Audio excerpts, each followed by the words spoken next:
Begitu banyak nikmat yang Allah berikan.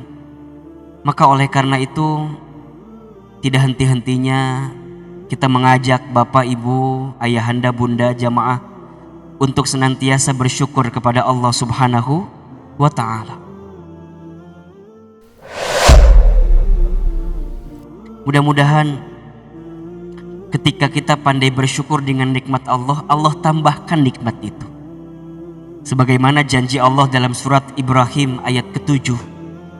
La in syakartum la azidannakum wa la in kafartum inna adzabi lasyadid. Jika kalian bersyukur, kata Allah, maka Allah akan tambahkan nikmat itu. Allah tambahkan kebaikan itu. Wa la in kafartum, jika kalian kufur, inna adzabi lasyadid, sesungguhnya azab Allah begitu pedih. Maka Bapak, Ibu, Ayah, Bunda, jamaah sekalian, ayo jangan pernah berhenti bersyukur kepada Allah. Bagaimana caranya bersyukur? Ada 3.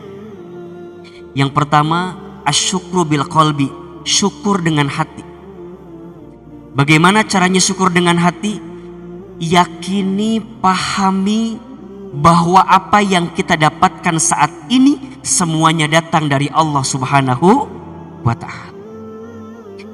Kita hanya menjalankan ikhtiarnya saja, tapi yang mengizinkan semuanya adalah Allah Subhanahu wa Ta'ala.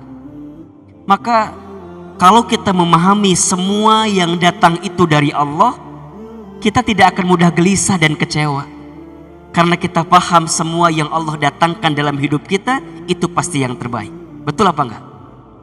Keluarga kita, rumah tangga kita, urusan ekonomi kita, apalagi kira-kira. Semualah yang kita dapatkan saat ini semuanya datang dari Allah. Maka tugas kita adalah yakini di hati ini adalah karunia dari Allah Subhanahu wa Ta'ala. Maka para ulama mengajarkan kepada kita agar senantiasa di hati ini tidak ada sandaran terbaik kecuali Allah. Ketika kita mendapatkan nikmat, kita balikin ke Allah. Hadza min fadli Rabbi. Ini adalah keutamaan dari Allah, karunia dari Allah. Kita hanya wasilahnya saja. Yang kedua, asyukru bil lisan, syukur dengan lisan. Bagaimana caranya? Perbanyak membaca kalimat thayyibah, alhamdulillah. Ketika kita mendapatkan sesuatu yang membahagiakan, katakan alhamdulillah. Alhamdulillahilladzi bi ni'matihi tatimmus sholihat. Bahkan ketika kita mendapatkan sesuatu yang menyedihkan, yang menyulitkan pun tetap keluar kalimatnya alhamdulillah. Alhamdulillahi ala kulli hal. Segala puji bagi Allah atas segala sesuatu yang terjadi. Kenapa demikian Ahilman? Karena kita percaya di balik sesuatu yang boleh jadi tidak baik, akan ada sesuatu yang baik yang sedang Allah berikan kepada kita. Makanya bersyukur itu bukan karena semuanya baik-baik saja. Bersyukur itu karena kita percaya selalu ada sisi baik di balik sesuatu yang tidak baik yang kita dapatkan saat ini. Pandemi COVID-19 boleh jadi tidak baik bagi kita. Betul apa enggak? Tapi bagi hamba yang bersyukur selalu melihat ada sisi baik di balik sesuatu yang tidak baik ini. Maka jangan pernah berhenti mengucapkan kalimat apa? Alhamdulillah. Alhamdulillah. Alhamdulillah. Kita kebanyakan luhlah atau banyak baca alhamdulillah, Pak? Halo? Kita ini rasa-rasanya lebih banyak luhlahnya gitu ya. Lah. Sekarang ganti kalimatnya dengan apa? Dengan apa kalimatnya?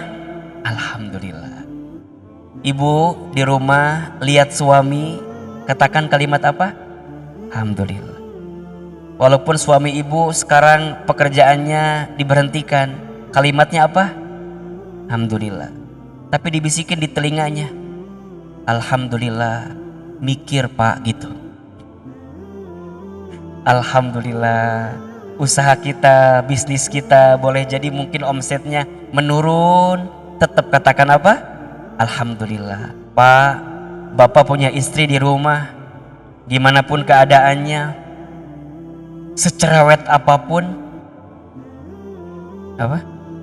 secerewet apapun kelakuannya begitu, tetap katakan apa?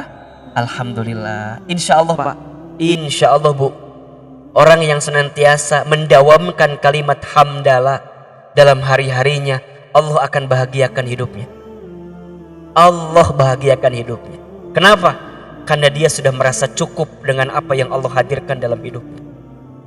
Sampai yang terakhir, asyukru bil amal, syukur dengan amal perbuatan. Syukur dengan amal perbuatan. Bagaimana caranya? Kita gunakan semua nikmat yang Allah berikan kepada kita untuk semua hal yang disukai oleh Allah. Jadi bersyukur dengan amal itu, kita menggunakan semua nikmat yang Allah berikan untuk semua hal yang disukai oleh Allah. Hari ini kita masih diberikan usia, gunakan untuk apa? Taat kepada Allah. Ayo taat kepada Allah. Mau sampai kapan kita maksiat? Mau sampai kapan kita jauh dari Allah? Mau sampai kapan kita membangkang terus kepada Allah? Mau sampai kapan kita terus berbuat maksiat? Berhenti. Syukur dengan cara apa? Amal perbuatan terbaik. Sholatnya diperbaiki, baca Qur'annya diperbaiki. Besok ya, hari ini kita hari Tarwiyah tanggal 8 Zulhijjah. Besok hari Arafah. Ayo, kalau bisa masih diberikan kesehatan, masih diberikan kelapangan, saum. Nanti tanggal 10 Zulhijjah, 11, 12, 13, kalau ada rezekinya apa? Kurban. Kurban itu tanda syukur kita dengan amal kita. Barang siapa, kata Nabi, yang memiliki kelapangan dalam urusan rezekinya, tapi dia tidak berkurban, maka jangan pernah dekati tempat sholat kami, kata Nabi. Berarti apa? Ada perintah yang sangat luar biasa kepada kita untuk berkurban sebagai tanda apa? Tanda syukur kita kepada Allah Subhanahu wa ta'ala. Maka hari ini kita sholat subuh, tadi dini hari kita sholat tahajud, barusan kita baca Al-Quran, kemudian hari ini taklim. Ini adalah bagian apa? Syukur dengan amal kita. Kalau sudah begini, Allahu Akbar, bahagia hidup kita. Bahagia hidup kita. Ahilman, sampai kapan kita bersyukur? Sampai kita kembali kepada Allah Subhanahu wa ta'ala. Sampai kelak saat kita kembali kepada Allah, kita dipanggil dengan panggilan yang kita rindukan. Apa panggilannya? Ya ayyatuhan nafsul mutmainnah, irji'i ila rabbiki radiyatan mardiyah, fadkhuli fi ibadi wadkhuli jannati. Kenapa seseorang itu disebut dengan ya ayyatuhan nafsul mutmainnah? Kenapa disebut jiwa-jiwa yang tenang? Yes, ya, dia tenang karena selama hidupnya dia sudah mempersembahkan yang terbaik untuk Allah Subhanahu wa ta'ala. Dengan apa? Dengan syukurnya. Maka jangan nunggu bahagia baru bersyukur, tapi bersyukurlah maka kamu akan bahagia. Demi Allah Bapak Ibu, kalau kita mau bahagia, lihatlah semua yang Allah berikan itu sempurna. Tidak ada yang kurang yang Allah berikan kepada kita. Yang kurang siapa? Yang kurang hanya diri kita saja. Ahilman, kita kurang apa? Kita ini kurang dikasih nikmat, kurang apa? Kurang syukur. Dikasih ujian, kurang sabar. Ketika beramal, kurang ikhlas. Ketika ada takdir, kurang ridho. Kalau dikumpulin, kurang ajar. Betul atau tidak? Jadi kurang. Allah mah gak ada kurangnya. Yang kurang hanyalah kita saja. Maka di awal pertemuan ini saya mengajak Bapak Ibu, ayah bunda jamaah, ayo banyakin syukur kita kepada Allah.